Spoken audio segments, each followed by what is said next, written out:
Hello, it's AjiseGraphik here, and I welcome us to another session of tutorial right here on my YouTube channel. First, I want to say big congratulations to us because we just hit a milestone which needs to be celebrated. We just had 600 plus subscribers on the YouTube channel, and we just had 9k views, which is 9,000 views. Yeah, I believe that before the end of this month we're going to get much more.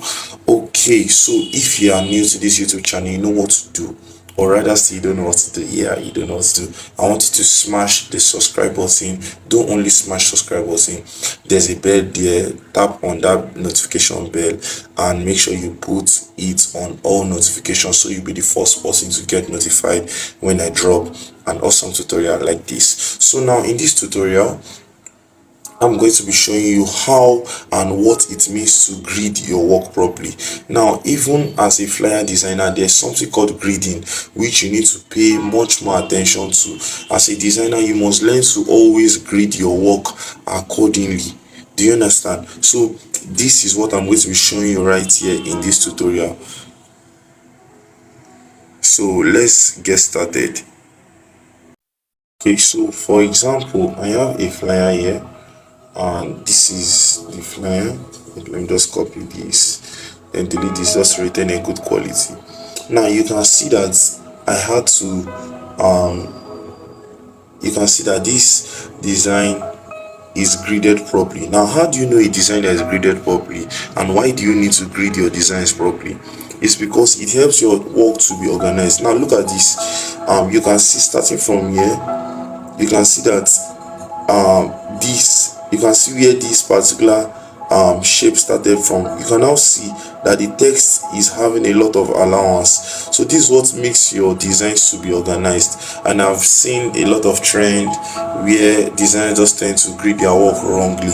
So that's why I've come to teach you on how to do that. Now, first you need to take note of, I'm going to be showing you how this particular grid tool works. On Pixellab, right, you have this. Okay, so you have this particular tool. This is your grid tool. You can just tap here, and this is the snap to grid tool, this thing that look like a magnet here. Then you have this grid settings, this to add grid, that's vertically. You can add your grid vertically, this to add your grid horizontally, you get. Then this to delete the grid that you've added. Do you understand? And this place is to position, select a particular grid and position it wherever you want. Then this is to reset the grid properly.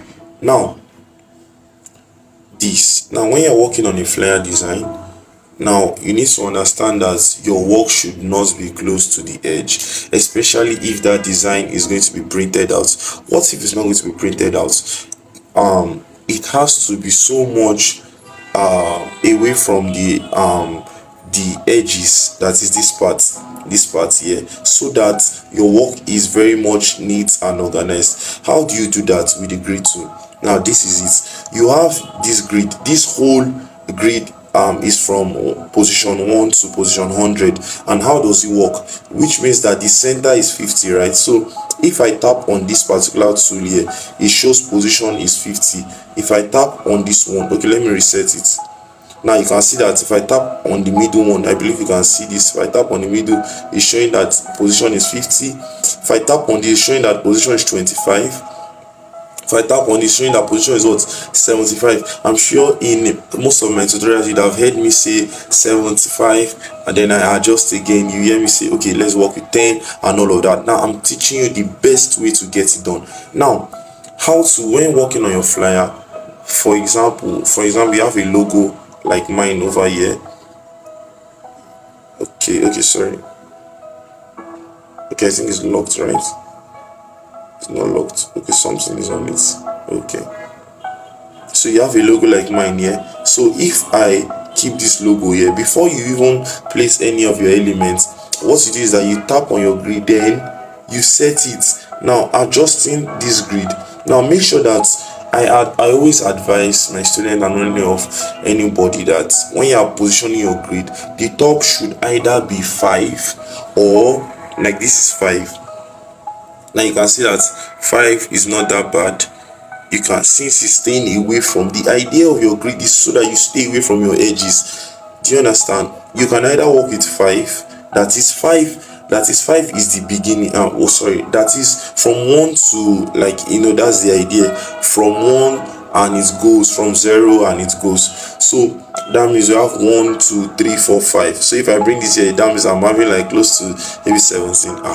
You get so I have like 17 here. So if I take this up, that means I'm having maybe like 3, or I'm having like 3. You get? Don't mind me. You get? It's just being, you get? Yeah. So the Holy Spirit is helping us here. So now we have this, and it's advisable you work with 5. Now you can see that if you put it in 1, I notice that most designers, they just come, they model up their text, for example something like this, and they just do it like this, and they just take, okay, sorry, they just take this all the way up, and they can start the text like their design like this. No, don't do this, don't do this.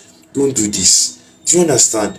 Don't choke up your design. There's something called white space. You have to make sure that your design is having that. So this grading helps your design to be positioned properly. So now when you are starting your logo, make sure that your logo has enough space to breathe. Now, so you can work with, I always advise that you work with 5 or 10.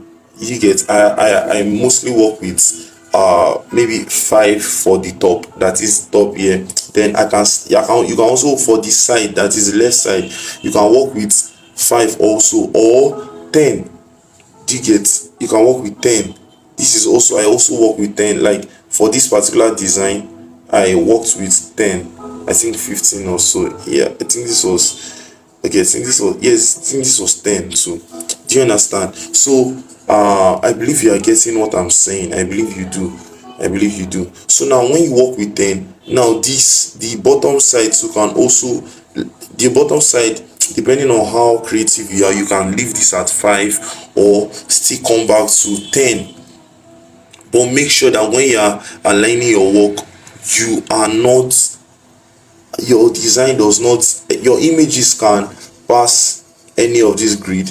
That is, any image, when I mean your image can pass any of this, that means if you are putting any image, for example, okay, let's assume that this shape is an image. Now you can decide to do some, let's assume that this is an image. Now you can decide to do something like this. Your grid can just stay here, your image can be here like this. Then you are, what's it called, we have this, I'm just doing a practical stuff. Then you have something like this, and you have this. Do you get? And this is your image. Do you understand? So your image can be here, just depending on how creative you want to be. Then all the text, but when you are done, let every of your elements, don't let your element pass this particular line that you kept here. It's called, the grid helps your design to be organized. I believe that I'm making much more sense already, and you're already getting the idea. So the standard part for you is that you allow your grid to organize your designs. So you can work with you can start with either 5 or 10. If you are working with 2 is actually way small. Look at 2 now for the left side. You can see this is small. Imagine putting this here. This is too close to the edge. Do you get it? This is too close to the edge. Can you see it is too close? Look at this now, and I decided to make it 5, right? Okay, tap on this, then I decided to make it 5. That's, you can see the breathing space it just did. You can see the difference. Can you see it? So this is what grading helps you do. I believe you get it. I believe you are getting this. So now this is what grading helps you do. Now when you now decide, okay, you want to keep any of your elements here, you can decide to keep some of your elements here. You copy this, keep some elements here, and like that, like that, like that. Then you can now add, probably is your time you want to add here. You get it? Can you see that this is how that? So what I did now, this is your heading, this is your subheading, and this is your outline, and probably is your dates, your time, and this is your speaker. Can you see it? Can you see how easy peasy this is? So I want you to start grading your works properly. Do you understand? So start grading your works properly. I believe you can do this, and do this now. Let me know how this video has blessed you in the comment section. Thank you. See you in the next video tutorial. Before I go, kindly smash subscribe button, share, and leave a comment. Always share and view. Thank you very much. See you in the next tutorial. God bless you.